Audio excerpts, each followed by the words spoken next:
प्रेमानंद একবার হরি হরি বল নিতাই গৌর শিকানাথ প্রেমানন্দ একবার হরি হরি বল নিতাই গৌর শিকানাথ প্রেমানন্দ একবার হরি হরি বল। ভক্তবৃন্দের চরণে আমার কোটি কোটি প্রণাম। অতি পুণ্য দিন,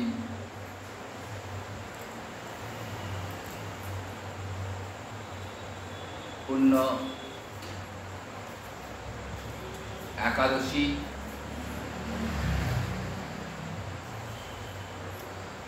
উত্থান একাদশী তথা প্রবোধিনী একাদশী।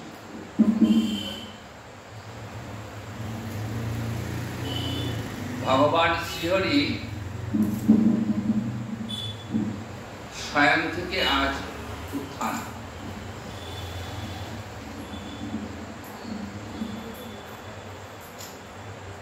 তাই উত্থান একাদশী নিয়ম সেবা ব্রতের বিশ্রাম দিবস।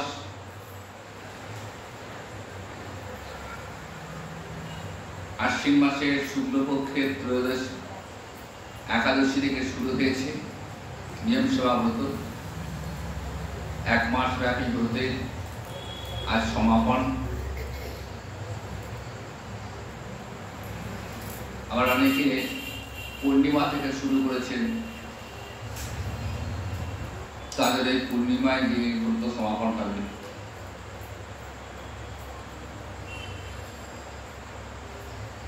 তো একাদশী ব্রত এমনিতেই খুব পুণ্যদায়ক ব্রত,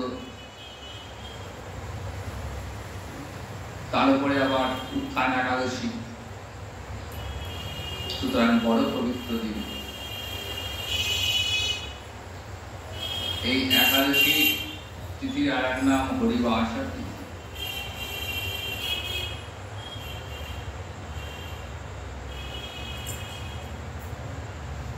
আবার মাধব তিথিও বলা হয়, ভক্তের সঙ্গে ভগবানের মিলনের তিথি।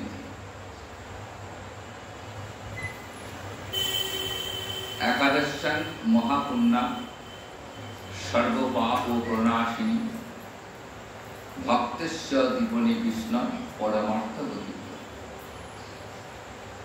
শাস্ত্রে বলছে যে একাদশীর ন্যায় পূর্ণ তিথি জগতে আর দ্বিতীয় নেই।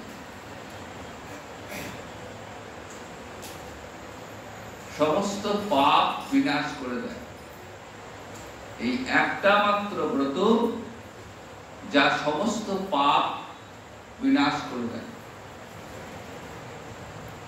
আমরা একাদশ ইন্দ্রিয় দিয়ে যত পাপ করে থাকি, জেনে হোক বা না জেনেই হোক, সমস্ত পাপ ক্ষয় হয়ে যায় এই একাদশী ব্রতের দ্বারা।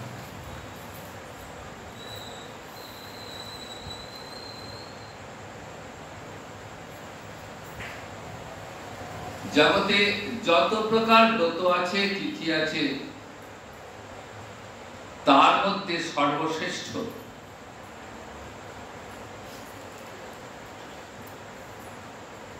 এবং ভগবানকে কাছে পাওয়ার একটি বড় সুযোগ। শাস্ত্রে যে 64 ভক্তি অঙ্গের কথা বর্ণনা আছে, তার মধ্যে একাদশী সর্বোত্তম।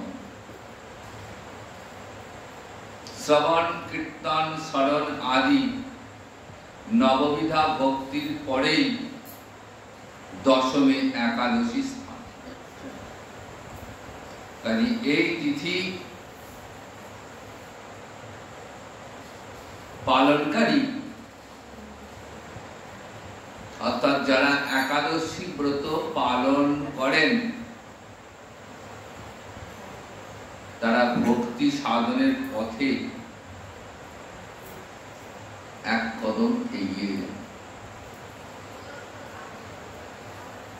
প্রতি মাসে 2টি করে ব্রতের বিধান রয়েছে, একটি শুক্লপক্ষে, একটি কৃষ্ণপক্ষে। এইভাবে মোট 24টা একাদশী ব্রত বছর। এছাড়া আরো দুটো রয়েছে বাড়তি। পুরুষোত্তম মাস এলে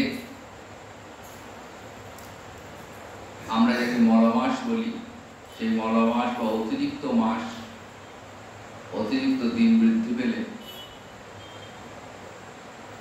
তখন দুটি একাদশী বৃদ্ধি পায়।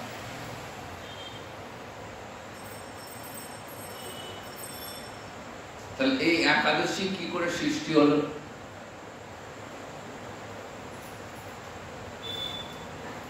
বিভিন্ন পুরাণ গ্রন্থাদি, স্কন্ধ পুরাণ থেকে শুরু করে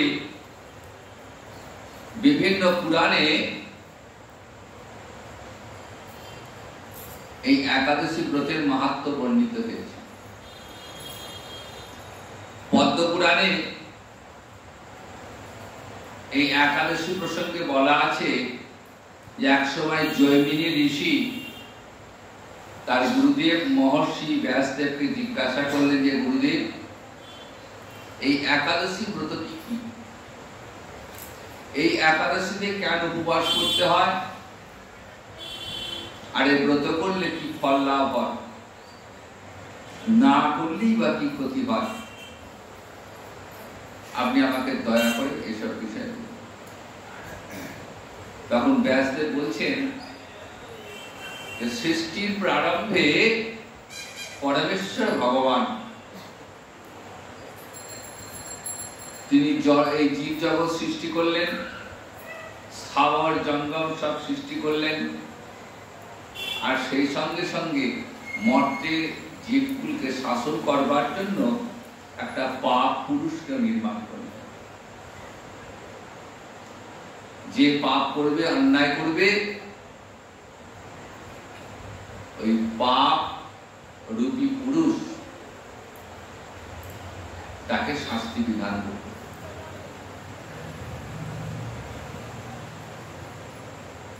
তো একদিন ভগবান শ্রীকৃষ্ণ গরুড়ের পিঠে চড়ে জমালয়ে এসছে। জমালয়ে এসে দেখছেন যম মহারাজের দক্ষিণ দিক থেকে আর্তনাদ, চিৎকার চেঁচামেচি, যন্ত্রণায় কাতর, জীবের গলার আওয়াজ পাচ্ছে।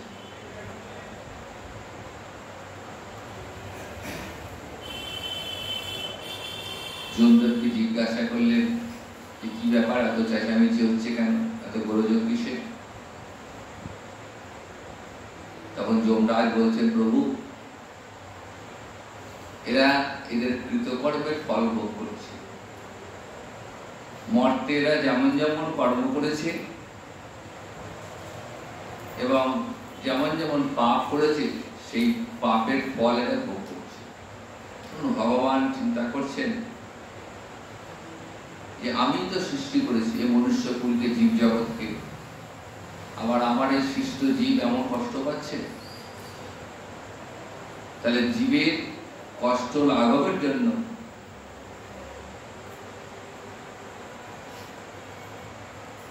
তিনি কি করলেন, নিজেই এক অংশে একাদশী রূপ ধারণ করলেন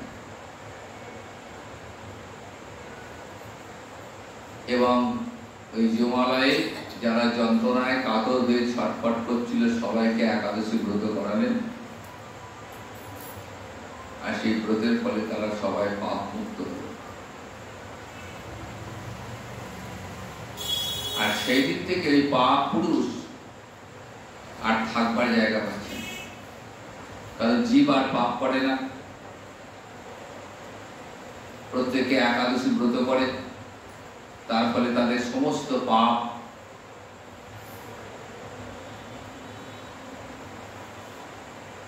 ধ্বংস হয়ে যাচ্ছে, পাপ পুরুষে থাকার জায়গা নেই।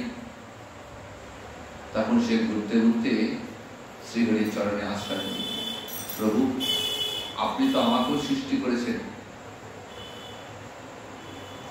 তো আপনার এই একাদশী প্রভাবে আমি তো কোথাও থাকতে পারছি না, তাহলে আমি কোথায় থাকবো? তখন ভগবান শ্রীহরি বললেন, ঠিক আছে, তোমার থাকার ব্যবস্থা করে দিচ্ছে। তুমি এখন থেকে পঞ্চশস্যের মধ্যে অবস্থান করো। একাদশীর দিন যারা পঞ্চশস্যাদি গ্রহণ করবে তাদেরকে তুমি দণ্ডদান করবে। তাই একাদশীর দিনে পঞ্চশস্য একেবারে নিষিদ্ধ।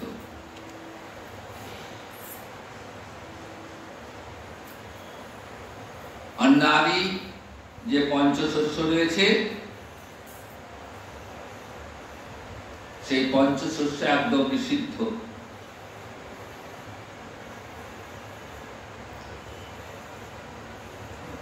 একাদশী দিনে ব্রতটা, উপবাসটা হচ্ছে বিধান।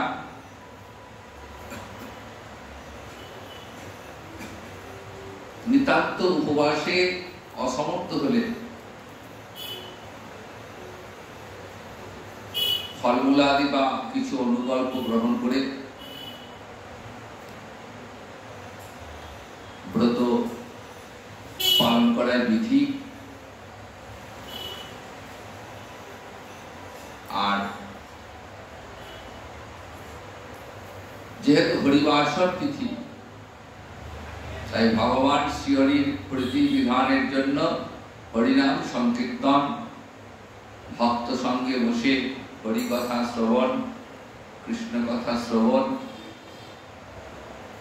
ইত্যাদি একাদশীর বিধি। তো আজকে এই উত্থান একাদশী কি মহিমা আমরা একটু দেখে নিই।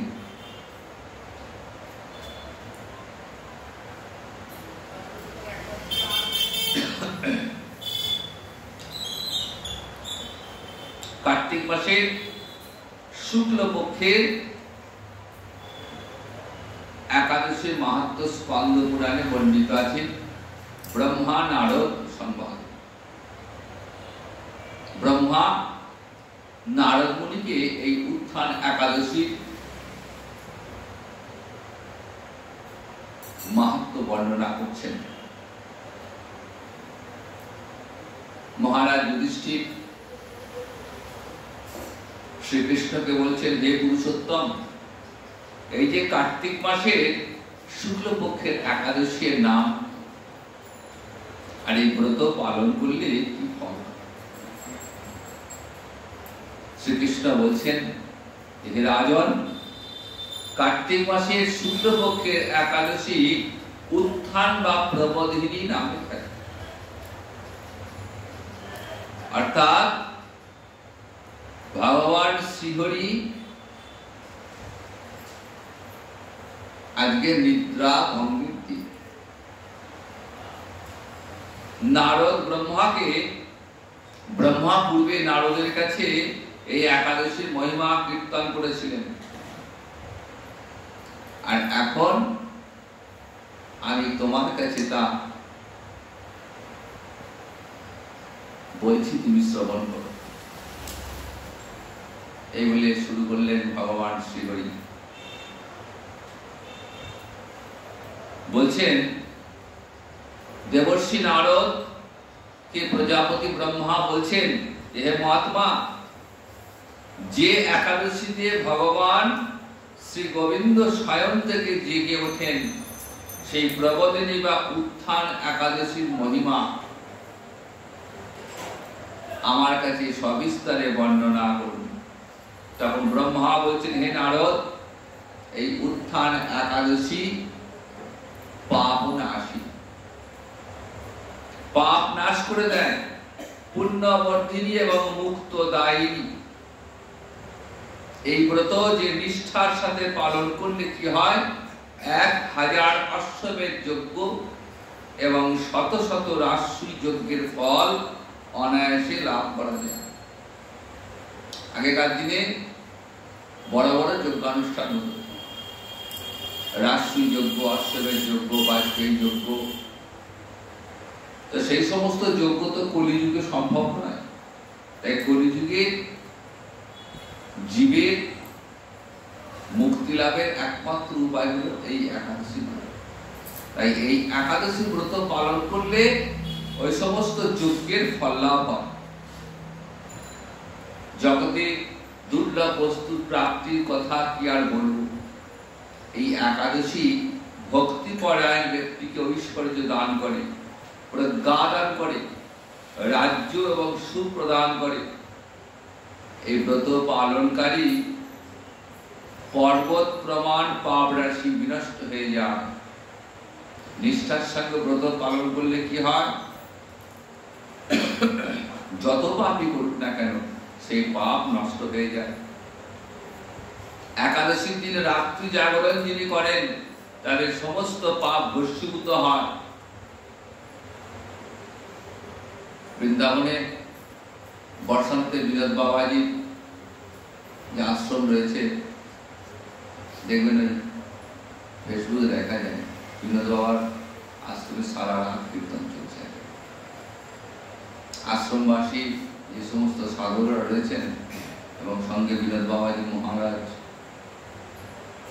উনিও সারা রাত ধরে হরিনাম সংকীর্তন, এমনি প্রতিদিন হরিনাম সংকীর্তন হয় আশ্রমে। অন্যান্য দিনে তো 11টা, সাড়ে 11টা, 12টা পর্যন্ত হয়, যে একাদশীর দিন সারা রাত হরিনাম সংকীর্তন।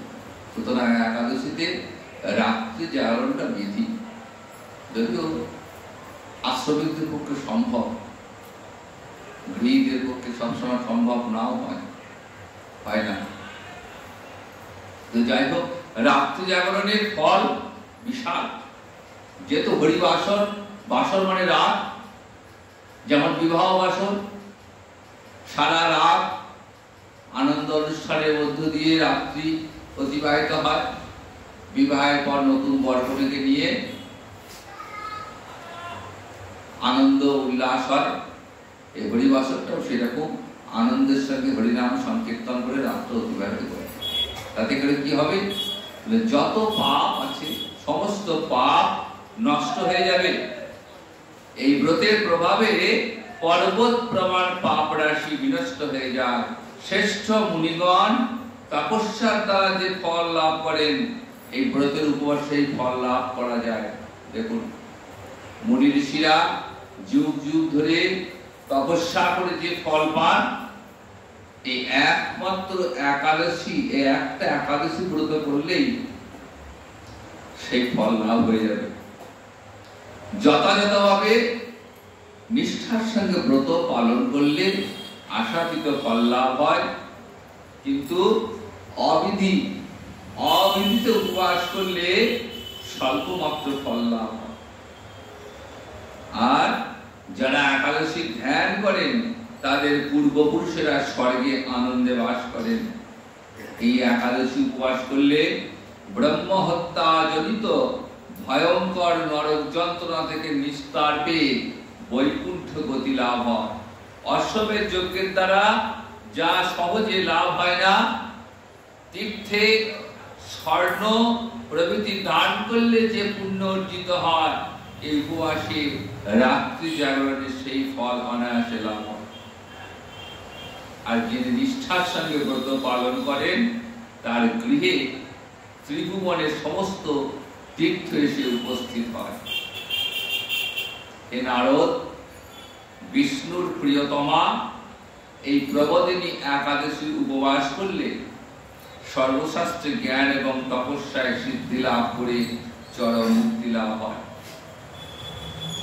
যিনি সমস্ত লৌকিক ধর্ম পরিত্যাগ করে ভক্তি করে এই ব্রত উপবাস করেন, তাকে আর পুনর্জন্ম গ্রহণ করতে হয় না।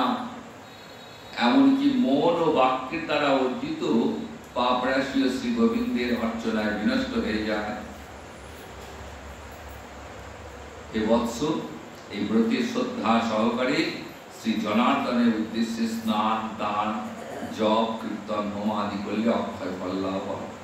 যারা উপবাস দিনে শ্রীহরির প্রতি ভক্তিভাবে দিন যাপন করেন তাদের পক্ষে জগতে দুর্লভ আর কিছু নেই। চন্দ্রগ্রহণ এবং সূর্যগ্রহণে স্নান করলে যে পুণ্য হয়, এই উপবাসে রাত্রি জাগরণে তার সহস্র গুণ সুকৃতি লাভ হয়। তীর্থে স্নান, দান, জপ, হোম, ধ্যান আদি ফলে যে পুণ্য সঞ্চয় হয়, উত্থান একাদশী না করলে তার নিষ্ফল হয়ে যায়। অর্থাৎ একাদশী বাদ দিয়ে আর যা কিছু করেন না কেন, যদি একাদশী ব্রত না হয় তাহলে সেটা নিষ্ফল হয়ে যায়। হে নারদ, শ্রীহরি বাসরে জনার্দনের বিশেষ ভক্তি সহকারে পূজা করবে, তা না হলে শত জন্মার্জিত পুণ্য বিফল হয়ে যাবে। হে বৎস, যিনি কার্তিক মাসে সর্বদা ভাগবত শাস্ত্রার্থ অধ্যয়ন করেন, যিনি সর্বপাপ মুক্ত হয়ে সমস্ত যজ্ঞের ফল লাভ করেন, ভগবান হরি ভক্তিমূলক শাস্ত্র পাঠে অত্যন্ত সন্তুষ্ট হন। দান, জপ, যজ্ঞাদি দ্বারা ততটা কৃত হন না যতটা কৃষ্ণ কথায় প্রীত হন। এই মাসে বিষ্ণুর নাম, গুণ, রূপ, লীলাদি শ্রবণ কীর্তন অথবা শ্রীমদ ভাগবত আদি শাস্ত্র গ্রন্থে পাঠের ফলে শত শত গোদানের ফল অচিরেই প্রাপ্ত হয়। অতএব হে মুনিবর, কার্তিক মাসে সমস্ত গৌণ কর্ম বর্জন করে কেশবের সামনে হরিকথা শ্রবণ করা কর্তব্য। কোন ব্যক্তি যদি অনায়াসে ভক্তি সহকারে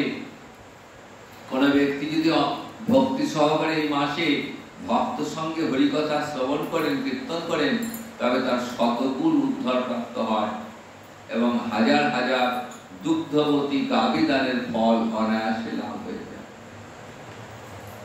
এই মাসে পবিত্র ভাবে শ্রীকৃষ্ণের রূপ গুণাদি শ্রবণ কীর্তনের দিন যাপন করলে আর পুনর্জন্ম হবে না। এই মাসে বহু ফলমূল, আগুরু, কর্পূর, চন্দন দিয়ে শ্রীহরির পূজা কর্তব্য।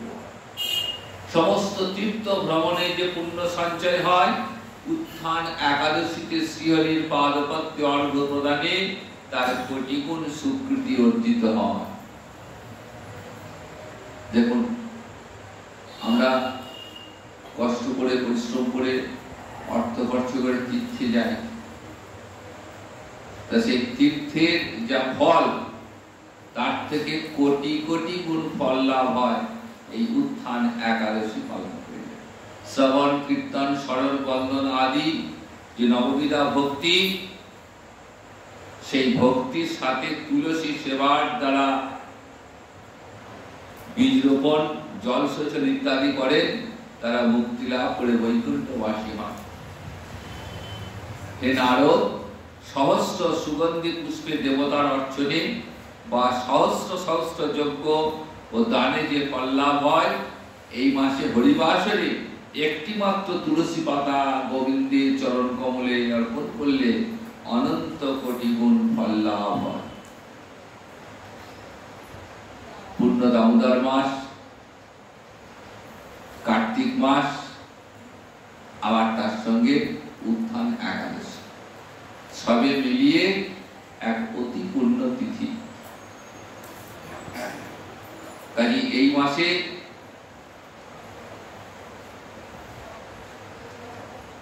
নিয়ম করে গোবিন্দের সেবা অর্চনা নিষ্ঠার সঙ্গে একাদশী ব্রত পালন করলেই অধিক অধিক পুণ্য সঞ্চয়। আর একাদশীতে ভক্ত সঙ্গে বসে হরিকথা শ্রবণ এবং হরিনাম সংকীর্তন মহাপ্রভু বিধান দিয়েছেন। হরিবাসরে সারা রাত্রি ব্যাপী হরিনাম সংকীর্তনের মধ্য দিয়ে একাদশী ব্রত পালিত হবে। তো আজকে পূর্ণ হরিবাসর তিথি উত্থান একাদশী, আমরা একটু হরি বাসরে শ্রীহরি কীর্তন আস্বাদন করব, রাধা দামোদরের কীর্তন আস্বাদন করব। জয় নিতাই। শ্রীহরি বাসরে হরি কীর্তন বিধান,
Hare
Hare